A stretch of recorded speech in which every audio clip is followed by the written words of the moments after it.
Bonjour à tous, on enchaîne ce module 2 dédié à la détermination de son audience avec la deuxième formation de ce cycle qui est dédiée à la création du cycle d'engagement de vos personnages. Donc vous allez découvrir une méthodologie pour développer la bonne information au bon moment. Euh, alors, de quoi on va parler? Très schématiquement, l'idée est la suivante. Une fois que vous avez déterminé vos personnages, c'est-à-dire que vous avez répondu à la question à qui vous allez parler, à qui vous allez adresser vos contenus, à présent, on va ajouter un élément de contexte et on va donc tâcher de répondre à la question quand est-ce que vous allez prendre la parole et à quel endroit.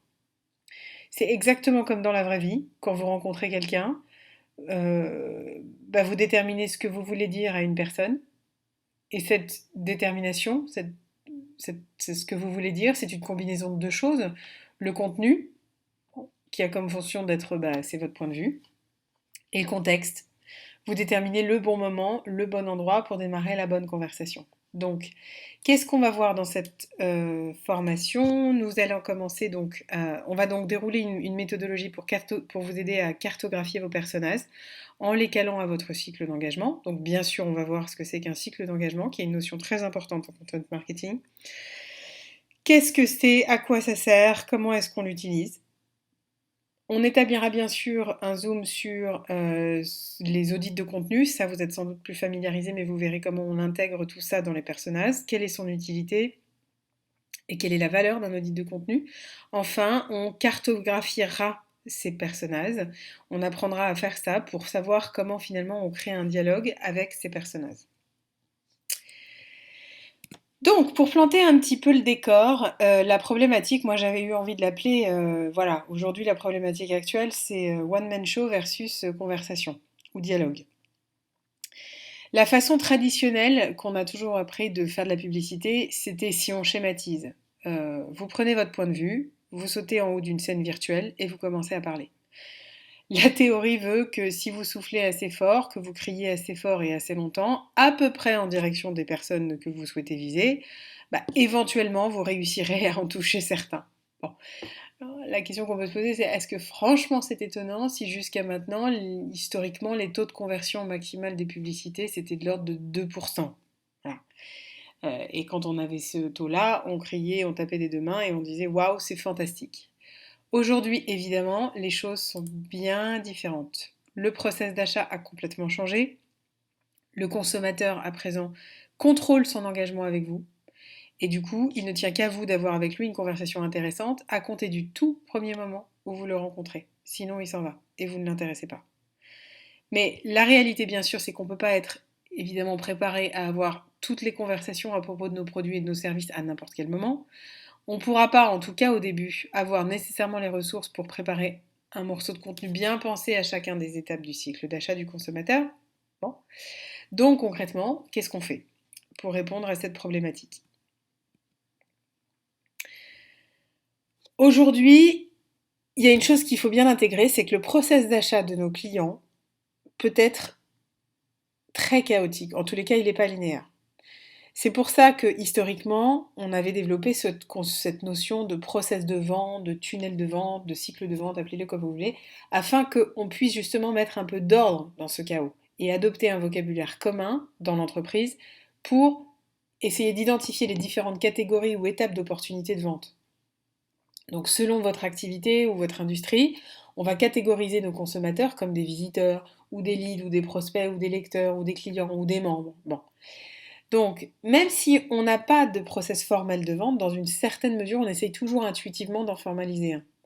Le problème, c'est encore qu'aujourd'hui, alors même que ces changements sont intervenus, la plupart des entreprises, dans une certaine mesure, elles essayent de délivrer un message au client alors qu'il est déjà dans le tunnel de vente. Par exemple, si vous vendez des widgets en ligne, vous essayez toujours de faire de la vente croisée ou additionnelle et d'inciter à la vente après que l'utilisateur ait mis des articles dans son panier.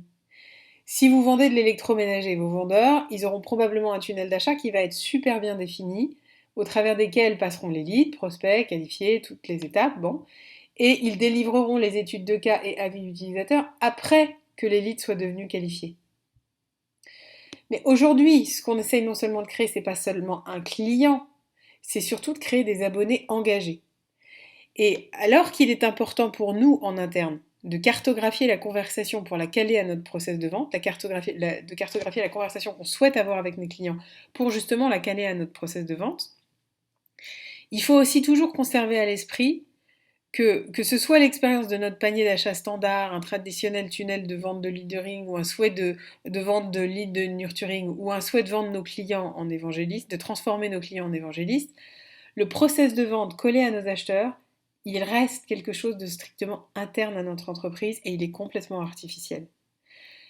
Nos acheteurs, eux, ils se moquent complètement de notre process d'achat. Notre process de vente, il ne capture absolument pas la dimension évidemment émotionnelle et réaliste des étapes d'une prise d'achat, d'une décision de prise d'achat par un acheteur au fur et à mesure qu'il va avancer dans notre process d'achat. En réalité, notre principal but, ça ne devrait pas être que notre acheteur achète quoi que ce soit au final. Notre but final, ça devrait être qu'il nous réfère auprès d'un client ou qu'il partage nos histoires. Parce que là, on atteindrait un stade, j'ai envie de dire, ultime, qui ferait que par nature, il achèterait. Mais qu'ensuite, c'est lui-même qui devient presque votre meilleur ambassadeur. Donc, la solution aujourd'hui, c'est de développer notre cycle d'engagement. Pour délivrer le meilleur contenu au bon moment, nous avons besoin d'un meilleur process, d'un process qui soit un peu plus granularisé, donc qui combinerait à la fois notre process interne de vente au process d'achat de nos clients et développer quelque chose de nouveau, quelque chose qu'on appellerait le cycle d'engagement. Alors, qu'est-ce qu'un cycle d'engagement ? Déjà, on va commencer par définir ce que c'est que l'engagement. Lorsqu'on parle d'engagement, on parle en fait de cette longévité et de cette pertinence qui vont faire que vous allez retenir l'attention et que vous allez entraîner des acheteurs à devenir à terme des clients, des acheteurs potentiels à devenir à terme des clients. On doit donc aller au-delà de l'idée que l'engagement ne désigne seulement qu'un seul point dans le temps. En marketing digital, le terme engagement a pris une dimension extrêmement particulière, bien sûr, du fait de la part absolument dominante des réseaux sociaux, que ce soit off ou online d'ailleurs. Pourquoi ? Parce que désormais, grâce ou à cause des réseaux sociaux, le degré d'engagement d'un consommateur à l'égard de sa marque se mesure de manière très très précise. On peut le quantifier, c'est du like, c'est du partage, c'est du commentaire, c'est du tweet, c'est du retweet, c'est tous ces éléments-là. Il est quantifiable et mesurable. Beaucoup d'entre nous parlent de l'engagement comme si ce terme du coup désignait le nombre de clics, de likes, de followers, de réseaux, mais c'est pas vraiment ce que le terme d'engagement signifie. C'est beaucoup trop réducteur de le présenter comme ça. En réalité, l'engagement, ça désigne notre habilité à s'approcher de nos potentiels acheteurs à travers l'intégralité de leur process d'achat afin que nous puissions faire partie de la conversation. Justement dans le but de faire partie de la shortlist. Et enfin, pour que nos vendeurs entrent à leur tour dans la conversation. Nous devons donc commencer à avoir une vue beaucoup plus élargie de l'engagement et de sa signification. Une des principales raisons pour lesquelles le marketing a un lien plus important avec l'engagement, c'est le fait que les acheteurs rejettent toujours un peu les vendeurs et les commerciaux. Pas nécessairement en les poussant vers la sortie, mais clairement ils n'interagissent pas avec eux aussitôt qu'ils avaient l'habitude de le faire auparavant. Maintenant que les acheteurs peuvent avoir accès à toutes ces informations en ligne, et que nous avons tous connaissance de tout ça, de fait, ils s'auto-éduquent. Ils font leur propre recherche et apprentissage sur vos produits, vos vendeurs, bien plus que dans le passé. Donc la force de vente n'est plus une source introductive d'informations. C'est terminé cette époque. Donc c'est vraiment le Google Zero Moment of Truth. On a écrit beaucoup sur le site de l'Académie, donc je vous renvoie, c'est des articles en accès libre. Mais il faut vraiment intégrer cette notion-là parce qu'elle est déterminante, elle a révolutionné le process d'achat traditionnel. Et donc les rôles et places du marketing et du commercial. Donc aujourd'hui, les vendeurs représentent vraiment ce qui se valide à la fin. Et ils aident à trouver la solution une fois que les acheteurs ont pris eux-mêmes leur décision de résoudre leurs problèmes après s'être documentés eux-mêmes pour comprendre les moyens qui existaient pour justement satisfaire à leurs besoins et en évaluant eux-mêmes les différentes alternatives. Donc en tant que marketeur, l'idée aujourd'hui, c'est de construire une stratégie d'engagement qui aide à guider les acheteurs tout au long de ce processus. Et même lorsque les ventes se mêlent à la conversation, Les marketeurs ont besoin d'assurer, de supporter, de soutenir l'engagement en continu des prospects, tout le temps, tout le temps, tout le temps. Donc, une définition, qu'est-ce qu'on appellerait du coup le marketing de l'engagement? Il y a un spécialiste anglais du mobile très connu qui s'appelle Alan Moore qui a défini ça de manière assez sympathique. Le marketing d'engagement est le processus qui consiste à impliquer le consommateur dans la co-création de l'expérience de marque. Donc l'engagement, c'est quoi? C'est l'idée qu'on embrasse finalement ce que l'on crée et que lorsque des fans co-créent une expérience de marque, ils vont être impliqués, embarqués dans le processus de création, ils vont vraiment littéralement sauter dessus. Donc c'est un phénomène qui est bien sûr accentué par les réseaux sociaux. Et donc l'engagement consommateur, c'est celui qui va se traduire par un résultat dans le comportement. Donc en revanche, l'engagement, ce que ce n'est pas, c'est pas l'interactivité, c'est pas de la personnalisation, c'est pas la viralité. C'est pas la pub créée par les utilisateurs. L'utilisateur, c'est vraiment de la co-création. L'engagement, c'est vraiment de la co-création. Donc,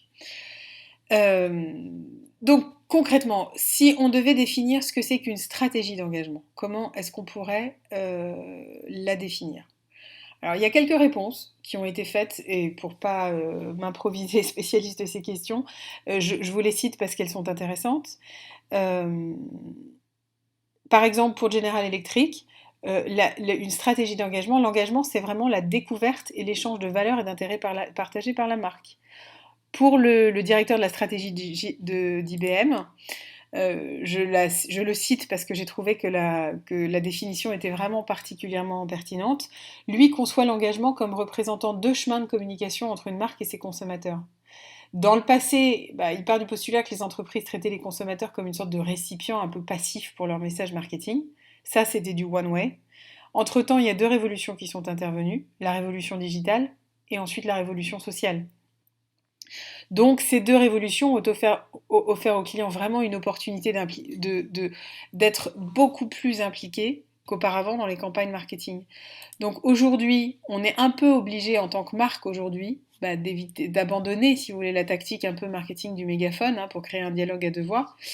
Et les marques, elles écoutent beaucoup plus, elles sont en mesure de délivrer un message marketing qui est beaucoup plus informatif et taillé sur mesure à leurs besoins. Donc, pour conclure un petit peu sur toutes ces notions qui sont vraiment un peu la minute court marketing, mais c'est important de le comprendre et de bien assimiler cette notion d'engagement, on peut dire quand même qu'on ne peut pas définir un engagement par un matrix. D'accord? Autrement dit, votre stratégie d'engagement, ça consiste pas à empiler les likes, les shares et les commentaires, même si c'est un élément important. Ça, ce n'est qu'un métrix qui va vous permettre de dire si votre stratégie d'engagement a fonctionné ou pas, si vous avez une audience ou pas, si vous avez un marché ou pas. De fait, votre stratégie d'engagement, ça peut pas simplement consister à dire faut que j'augmente mon taux de partage, faut qu'on passe de 200 likes à 500 likes. Ça, c'est pas une stratégie, c'est le métrix qui va illustrer si ce que vous avez conçu en termes de stratégie marche ou ne marche pas.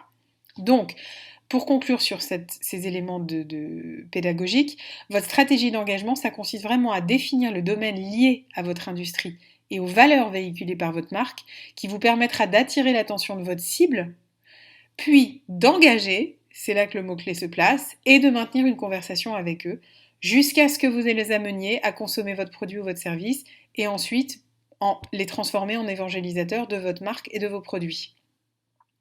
Donc, il faut être clair, pour être engagement, un contenu n'a pas besoin d'être super complexe ni hyper tactique, d'accord?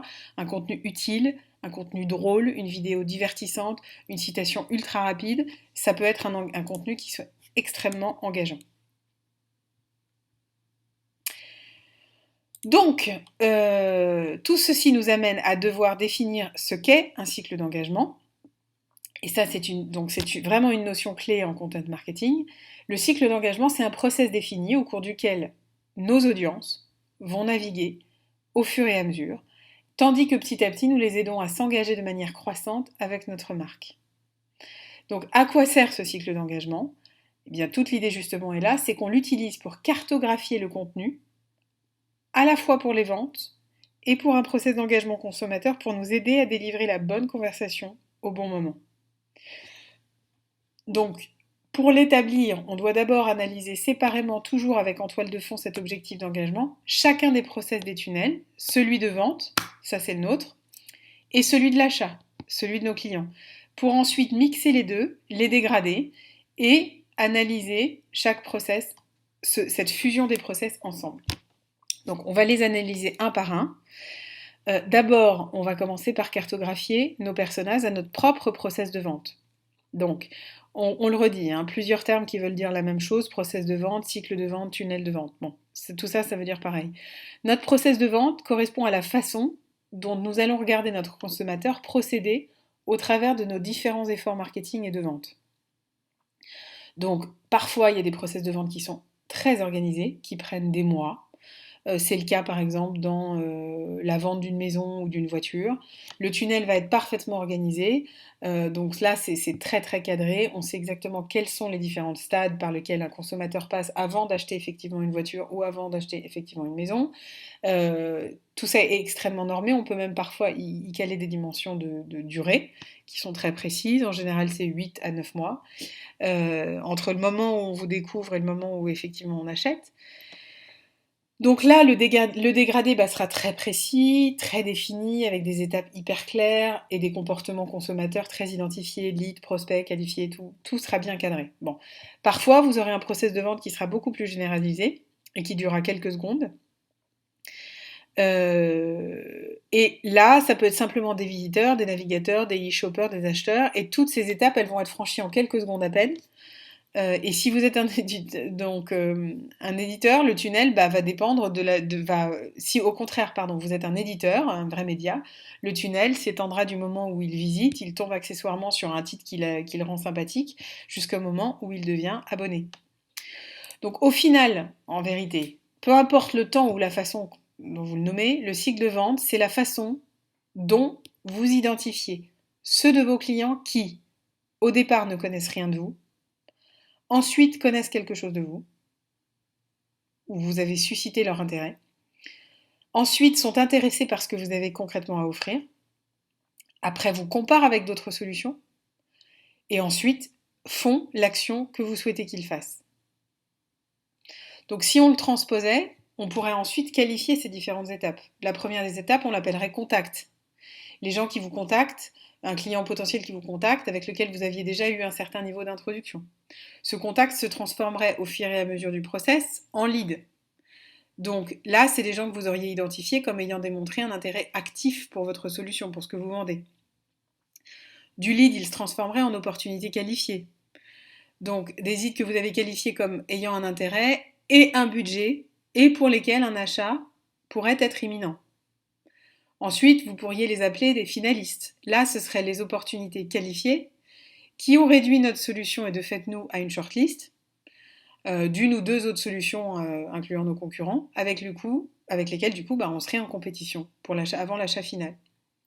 Et enfin, il y aurait le stade de la présentation orale, voire du contrat, quand ça se fait en ligne, où là, on est la solution choisie.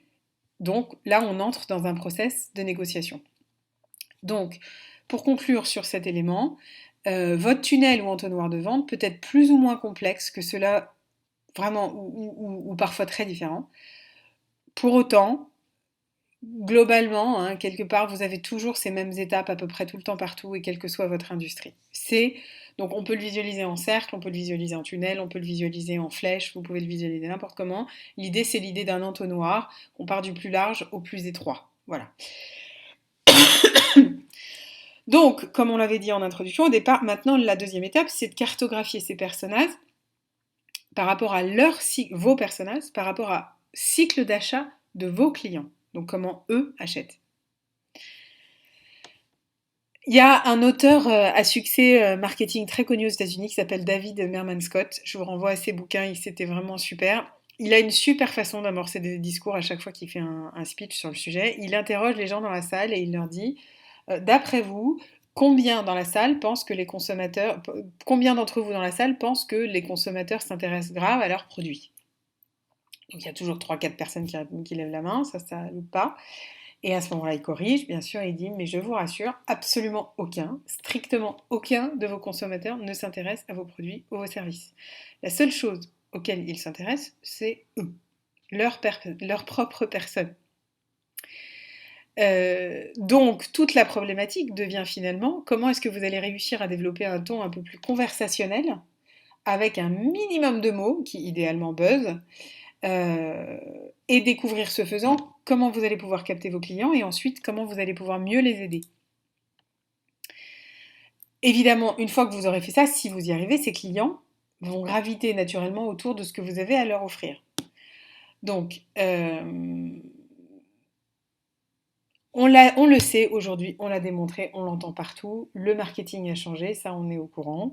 Mais il ne faut pas se tromper sur ce qui a changé. C'est pas tant ce changement en fait n'est pas simplement ce que le digital ordonne ou impose d'être comme une partie maintenant de l'achat média. Non, le vrai changement fondamental, c'est que c'est la façon dont les gens achètent qui a changé.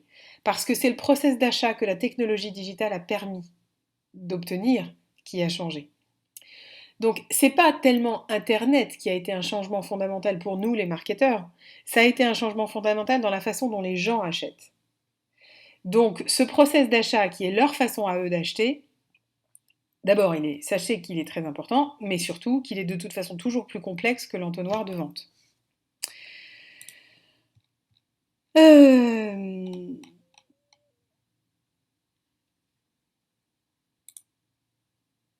Donc, c'est de cette façon que nos clients achètent nos produits ou nos services. Et ou une fois qu'ils ont acheté, ce que vous voulez qu'ils fassent ensuite. Donc, dans le jargon marketing, le parcours d'achat, parcours client ou l'expérience client, c'est une représentation des démarches et actions entreprises par un client en situation de préparation et de réalisation d'achat d'un produit ou d'un service. Donc les marketeurs utilisent et étudient toujours en détail ce parcours client pour le ponctuer d'actions marketing qui sont censées inciter à chaque fois un peu plus à l'achat, à l'optimisation au maximum de l'expérience d'achat, à la conversion en lead, etc. Donc on retrouve souvent un schéma, alors soit en forme d'entonnoir, ça c'est toujours un peu la même idée, on l'a délibérément mis un peu en cercle. Donc ce parcours d'achat, il varie naturellement selon la typologie du client et selon l'industrie sur laquelle vous vous situez. Dans une stratégie de content marketing, la détermination du parcours d'achat, c'est vraiment jouer un rôle majeur, car ça permet de savoir en fonction des personnages que vous avez déterminés quel type de contenu diffuser, selon quel format et où et à quel moment. Bon. Donc ce que vous voulez réellement réussir à faire, c'est cartographier la façon dont vos clients achètent de vous. Donc on a représenté le cycle d'achat ici comme une orbite, comme avant, pour le cycle de vente, parce que clairement il n'est pas linéaire. En fait, pendant le process d'achat, les consommateurs sautent souvent d'une étape à une autre, ou à l'intérieur de l'orbite, d'accord. Parfois ils se rapprochent de l'épicentre, parfois ils repartent en arrière, bref. Au fur et à mesure que le client se rapproche du centre de gravité, d'accord, c'est-à-dire de l'action que vous souhaitez qu'il fasse, sur ce qu'ils veulent, ça devient de plus en plus prononcé et ce qu'ils regardent devient de plus en plus limité au fur et à mesure qu'ils évoluent dans chacune des phases.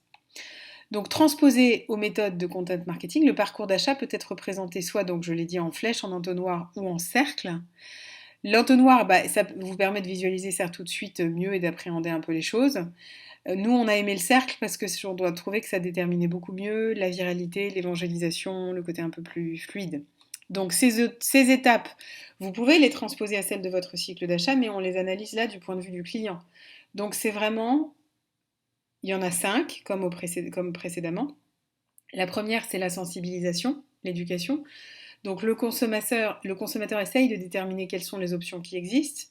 Ensuite, il va commencer à rechercher des informations, il va sélectionner les différents acteurs, les solutions concrètement. Là, c'est peut-être la première fois où vous obtiendrez un coup de fil ou que vous aurez un email demande de contact ou d'informations complémentaires. Ensuite, il s'informe sur les prix, il sollicite des informations du vendeur, vous avez à ce moment-là été identifié de manière officielle comme une des solutions à retenir. Ensuite, il prend sa décision d'achat. C'est pas toujours la dernière étape, parce que ça arrive très souvent que les gens aillent jusqu'à trouver la solution qui leur convient le mieux, mais au final, ils décident de ne pas l'acheter. Et ceux qui décident de faire l'achat, par exemple, ils vont alors retourner vers le vendeur pour faire les dernières et ultimes comparaisons. Bref. Ensuite, il y a effectivement des recherches d'alternatives. des alternatives concurrentes. C'est là que vont commencer les recherches dans Google et les recherches actives. C'est le stade de comparaison des fonctionnalités. Donc là, souvent, les consommateurs peuvent être surpris par ce qui manquera et pourraient alors revenir à la case départ, au stade éducatif, parce qu'ils se disent: ah bah tiens, j'ai pas eu de réponse à mes questions sur ces sujets. Bon. Enfin, vous ferez partie de la shortlist ou pas. C'est le stade où on regarde vraiment de manière de très très près toutes les différentes solutions. Et c'est à ce stade que bah, la vente finale sera en principe conclue, ou en tous les cas l'action que vous avez souhaité qu'il fasse depuis votre site internet.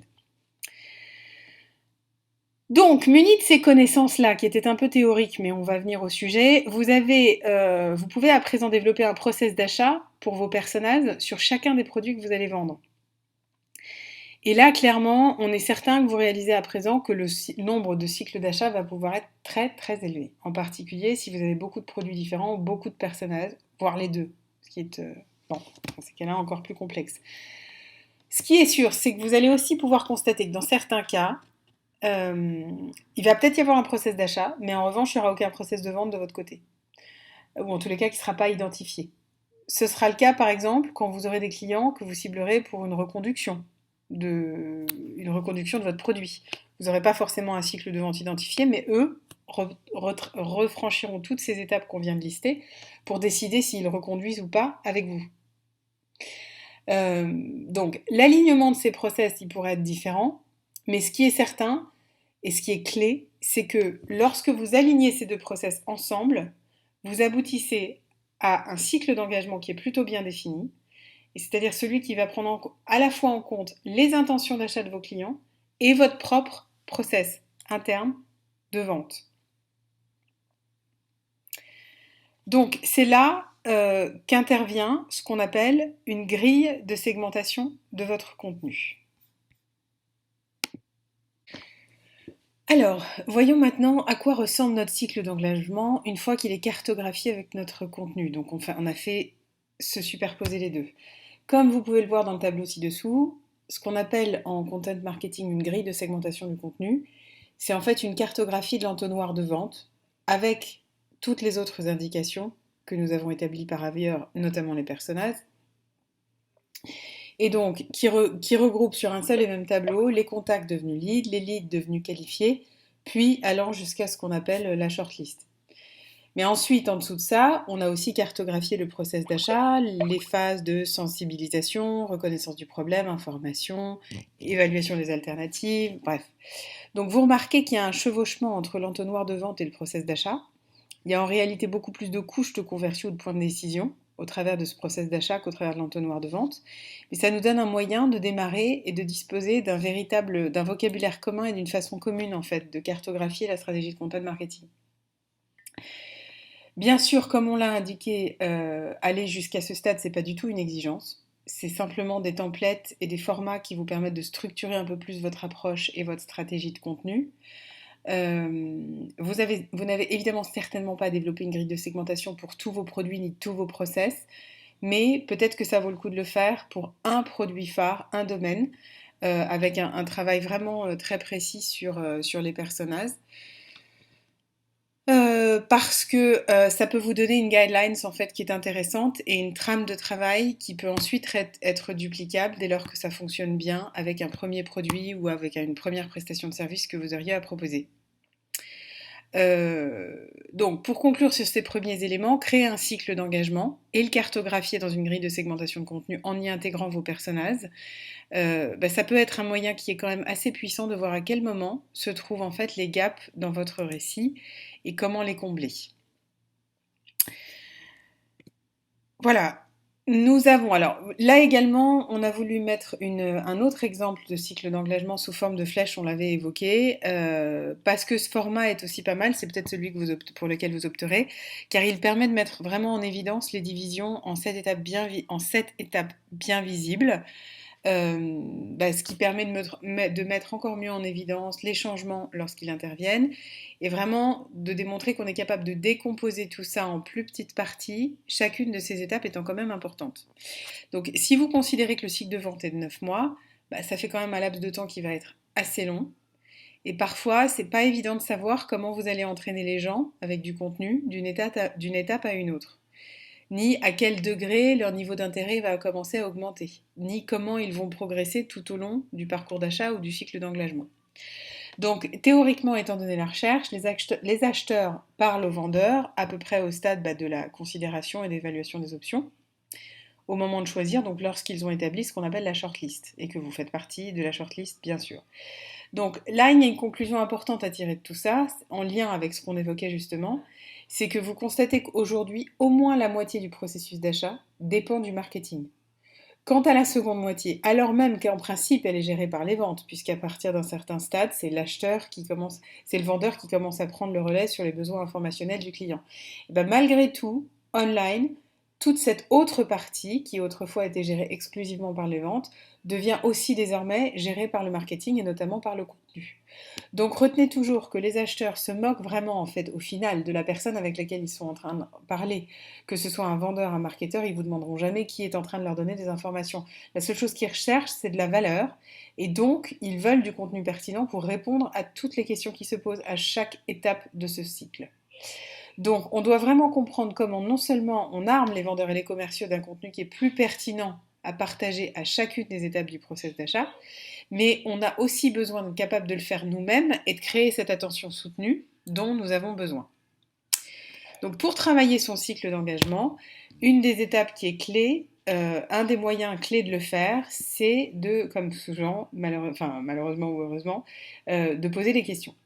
Donc lorsque vous travaillez avec un cycle d'engagement, donc sur cette slide, on a récapitulé toutes les étapes et les étapes du cycle évoquées sur la slide précédente. L'idée est vraiment à présent d'orienter toutes ces différentes phases vers le questionnement. Une sorte de conversation, de questions-réponses. Vous dites quelque chose, puis une autre personne va vous répondre, et ainsi de suite. C'est comme ça que vous allez dégager vraiment la nature des contenus que vous allez pouvoir apporter à chacune des phases de ce cycle. Ça, c'est donc le cycle d'engagement que vous allez créer pour vos prospects. Et si vous pensez au type de questions ou à la manière dont le dialogue ou la conversation va pouvoir se dérouler à travers ce processus, ça devient beaucoup plus simple de faire le déroulement sur forme de questions. Donc on a plusieurs phases. J'ai intégré pour chacune de ces phases les différentes questions qui pourraient être posées et donc dont la réponse ferait l'objet d'un contenu à ponctuer sur les différentes étapes de ce cycle. Donc la phase statu quo, qui est la première en général du cycle d'engagement. Vos prospects se demandent pourquoi devrais-je m'en soucier?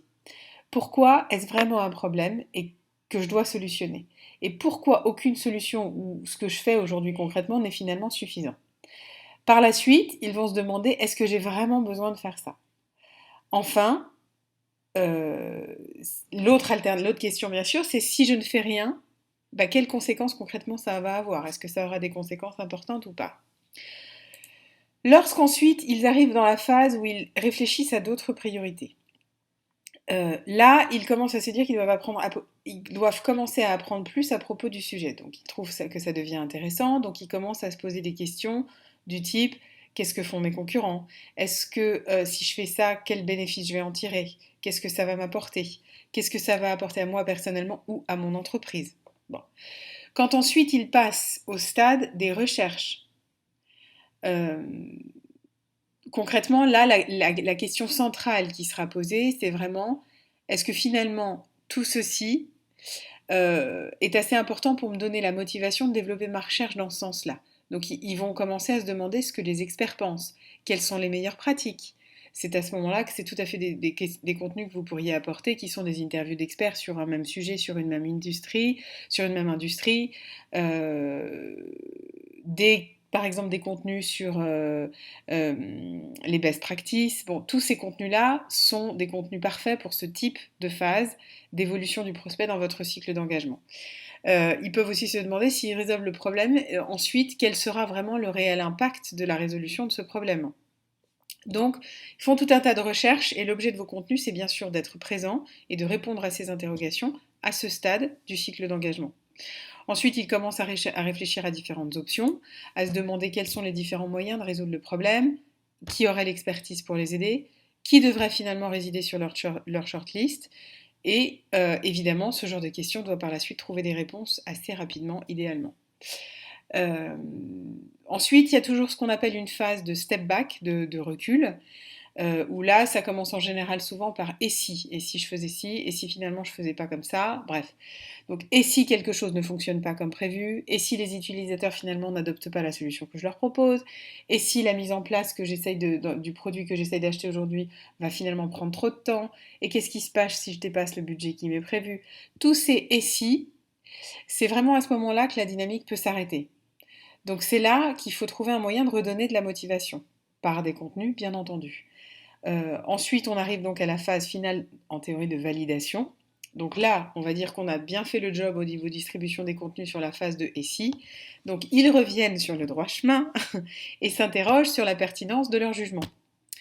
Donc là, vraiment, l'étape clé sur laquelle il ne faut pas vous louper, c'est répondre à la question que lui se pose, qui est, comment est-ce que je peux vraiment être sûr que ce choix-là, c'est le meilleur choix possible. Donc, comme vous aurez pu le remarquer, il s'agit vraiment d'un processus qui est séquentiel. L'un alimente l'autre. Vous ne vous poseriez pas la question de savoir ce que les experts affirment à propos de la résolution d'un problème avant même de vous soucier du problème, par exemple. Donc tout ça est un enchaînement qui finalement procède du bon sens, hein. On a décortiqué tout au stade des questions parce que ça vous permet, ce faisant, d'élaborer vraiment les types de contenus qui vont en face. Donc si au final vous pensez à la matière dont une question et une réponse s'entremêlent dans une conversation, vous comprenez que ça devient finalement somme toute assez logique et qu'encore une fois c'est du bon sens. Cela n'est donc qu'un moyen réellement de créer son cycle d'engagement, d'accord, qui intègre toute la dimension, l'espace-temps, qui vous est nécessaire en général online pour amener petit à petit un client vers vos produits ou vos services. C'est en gros, si on résume, l'histoire que finalement ils ont besoin d'entendre au travers des contenus, basés sur leur objectif et leur rôle au sein de l'entreprise. Bon. Une fois que vous avancez dans votre process et dans vos phases par rapport à ces personnages, puis à cette détermination du cycle d'engagement, l'étape d'après, c'est de commencer à auditer ce dont vous disposez déjà en termes de contenu. Parce que la première des choses à faire quand vous réfléchissez à votre cycle d'engagement et à la cartographie de vos personas, c'est vraiment finalement de penser déjà quand même à ce que vous avez déjà en tant que contenu, et vous en avez forcément déjà inévitablement. Donc à partir de ce moment-là, l'audit de contenu devient très important. Cet audit a vocation à répondre et évidemment à décortiquer par rapport à ce que vous trouverez en base, à qui s'adressent les contenus qui existent déjà, à quelles questions y répondent, à quelle étape du cycle d'engagement ou du processus d'achat finalement ces contenus pourraient être distribués ou appartenir. Donc auditer votre contenu, c'est donc vraiment la première étape pour savoir ce que vous avez, de quoi vous disposez déjà, de quel genre d'histoire vous pouvez construire et raconter sans dépenser immédiatement en création de contenu. Donc où seraient les blancs? Ça vous permet du coup de diminuer quand même votre budget, parce que si vous avez des choses qui s'adaptent bien à certaines phases, mais que vous n'en avez rien pour d'autres, ça diminue de fait le budget, mais au final vous aurez quand même un résultat pertinent. Donc évidemment, un audit de contenu, bon là je vous ai donné un template visuel de à quoi ça ressemble, mais je vous recommande bien sûr de faire ça sur Excel. Et en général, Excel c'est 10 colonnes maximum, hein. Sinon la tête explose après, c'est beaucoup trop d'informations à gérer. Donc à rajouter dans le tableur Excel que je ne pouvais pas indiquer dans le format de la slide, c'est une page web, un webinaire, un livre blanc, un article de blog. Bon. Une date de publication, afin que vous puissiez voir si l'article est récent ou pas, mettre en relation le titre avec le contenu, partout où il est en ligne, de sorte que vous pouvez garder une trace de celui-ci. Aujourd'hui, vous avez des technologies qui vous permettent de faire ça. Je pense notamment à une technologie qui s'appelle Limber, dont on a parlé sur le site de l'Académie, qui va en fait récupérer, quand vous avez des plateformes comme ça qui se proposent de distribuer vos contenus, qui va aller récupérer tous les contenus que vous avez déjà en base et qui vous les liste et qui vous les référence, de sorte que votre audit de contenu peut être fait beaucoup plus facilement.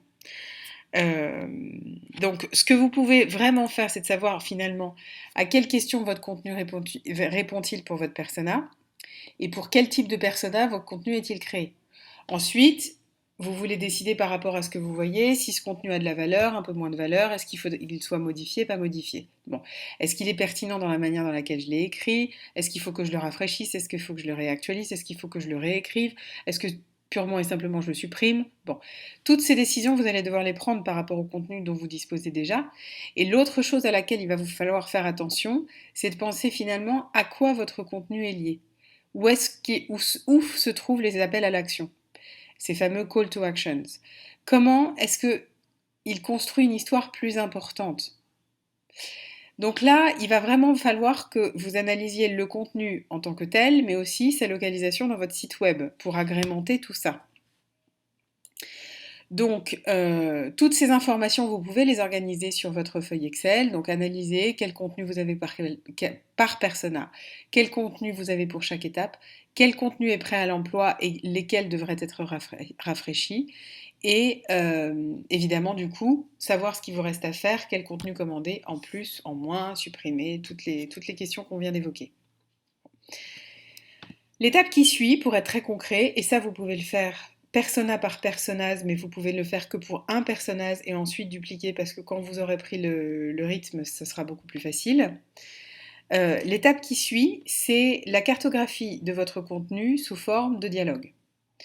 Donc dès que vous avez fini votre audit de contenu, vous pouvez ensuite réfléchir au dialogue ou à l'histoire que vous allez commencer à raconter.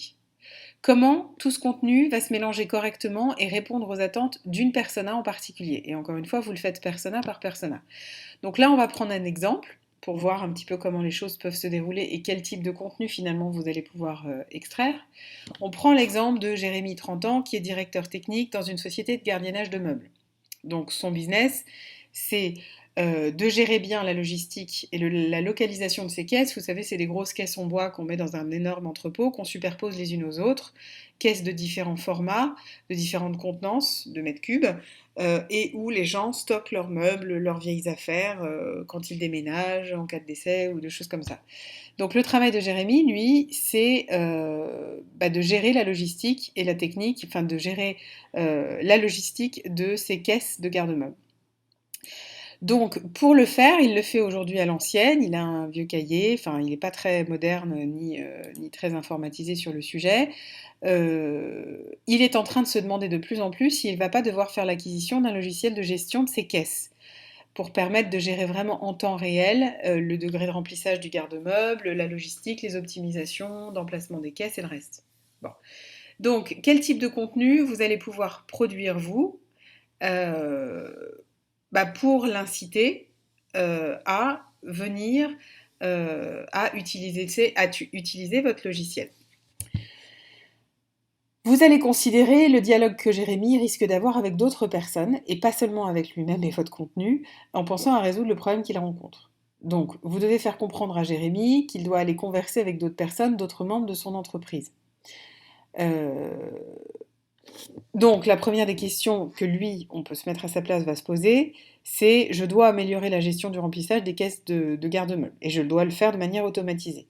Une des premières choses à lui apporter, réponse à lui apporter, qui ferait l'objet d'un contenu idéal à ce stade de sa réflexion, c'est un contenu qui serait lié par exemple et qui expliquerait les fonctionnalités essentielles d'un logiciel de garde-meubles. Bon.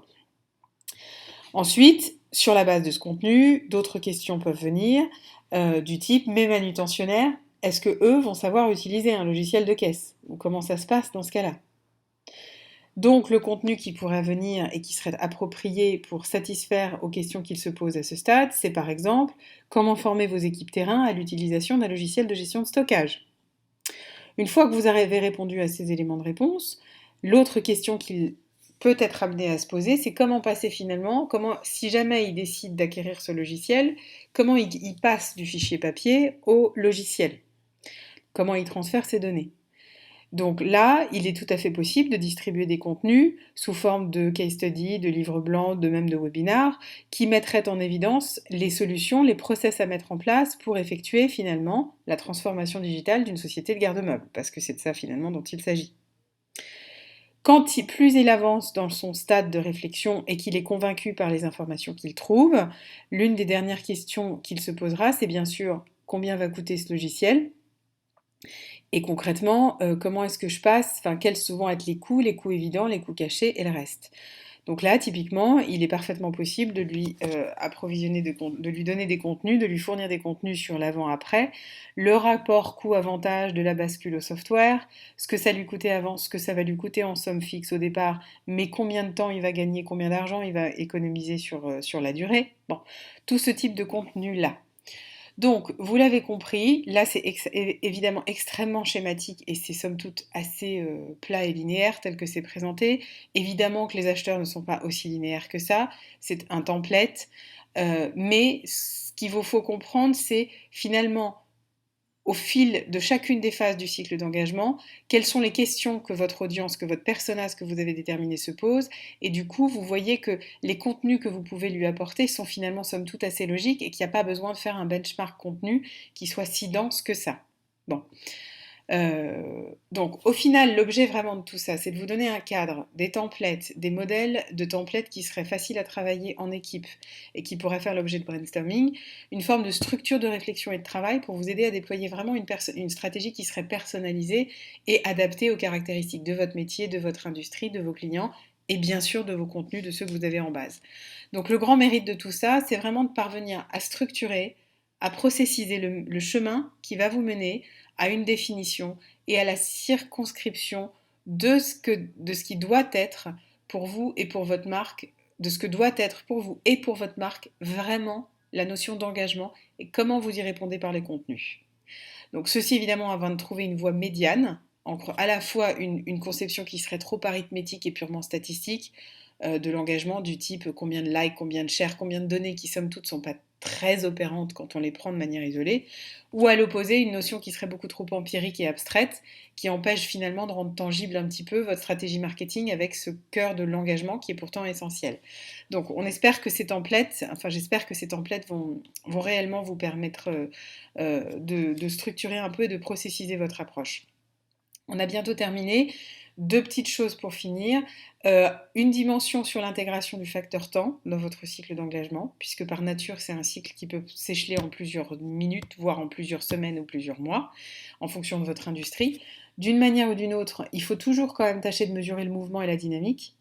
À quelle vitesse ça se déplace d'une étape à l'autre, à quelle vitesse vos personnes se déplacent dans votre cycle.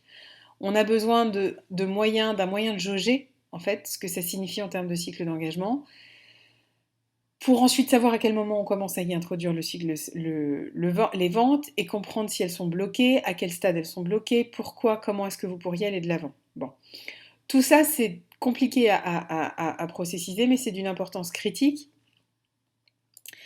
En tous les cas, je pense, parce que nous avons des étapes qui peuvent être plus courtes que d'autres, et il faut quand même, malgré ça, poursuivre un avancement étape par étape. Il faut quand même continuer à alimenter systématiquement en contenu. Donc, une bonne façon d'intégrer ce facteur temps tout au long et entre chacune de ces étapes, c'est finalement de s'assurer que chaque contenu a bien un avant et un après. De cette façon-là, j'ai envie de dire, vous backupez un peu les choses. Donc vous pensez à ça comme une histoire à raconter. Vous lirez pas le premier chapitre puis passez au chapitre 14. Bon, il faut que les choses s'enchaînent, soient fluides. Et vous allez lire le chapitre 1, le chapitre 2, le chapitre 3 parce que tout ça a du sens et parce que tout ça coule de source. C'est exactement finalement la même logique que vous voulez appliquer pour vos contenus professionnels. Donc l'idée c'est d'avoir une continuité à ce contenu pour aider vos acheteurs à s'éduquer sur ce qu'ils ont besoin de savoir et dans le bon ordre. Voilà. Donc, la dernière des étapes, bien sûr, pour boucler toute cette construction de votre cycle d'engagement après vos personas, c'est bien sûr de vérifier que partout où figure un contenu se situe une incitation à l'action, le fameux call to action, qui a vraiment pour objet d'aider vos clients à comprendre comment naviguer au travers de toutes ces informations dont ils ont besoin avant de passer à l'acte d'achat. D'accord? Donc ça, c'est déterminant parce que c'est ça qui rend les choses fluides concrètement sur la navigation online. Donc, donc, on considère bien sûr le fait que chaque contenu actif doit absolument se doter d'un call to action. Combien de fois on entend, on fait du content marketing, on produit des tonnes de contenu, mais franchement, on trouve que ça fait pas beaucoup bouger les choses, alors que quand même ça coûte beaucoup d'argent. Bon, quand on creuse un peu, on s'aperçoit qu'effectivement il y a des contenus, mais d'abord qu'il n'est pas souvent produit pour des personnages définis, que donc la délimitation de l'audience n'est pas forcément très claire, qu'ensuite il est livré selon une ergonomie qui franchement colle en rien au process d'achat de vos clients, et surtout que les contenus ne débouchent sur rien, c'est-à-dire qu'on ne propose aucune action à la fin de la lecture d'un contenu, du visionnage d'un webinar ou de le téléchargement d'un livre blanc.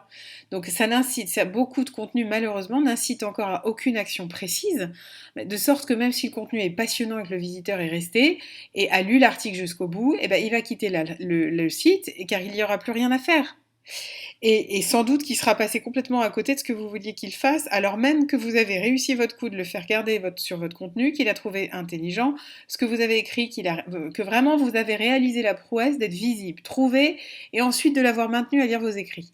Donc réellement, pour aller au bout du bout, le call to action, c'est vraiment l'outil clé. Donc vos contenus doivent toujours déboucher sur une action précise, déterminée en lien direct avec votre activité et afin de servir votre génération de chiffre d'affaires. L'objectif des CTA, vous le savez, mais on le rappelle, c'est donc d'aider vos clients à comprendre comment naviguer à travers toutes les informations qu'ils ont besoin de connaître pour construire la confiance et acheter votre produit ou vos services. Donc à chaque information présente dans votre contenu, il faut absolument générer une action quelconque. Ça signifie pas non plus qu'il faille les pousser à acheter tout de suite et contacter un vendeur dans l'immédiat, mais vous avez des dizaines de call to action qui pourraient être partagés, abonnez-vous, demandez, télécharger, consulter tel autre contenu. Vous pouvez aussi vous inscrire à tel webinar. Bon, donc c'est vraiment, ces call to action sont véritablement le lien entre tous vos contenus. C'est le lien digital de votre cycle d'engagement. Donc, je vous remercie beaucoup. Je résume quand même très brièvement parce que je veux à tout prix que vous partiez avec toutes les informations nécessaires.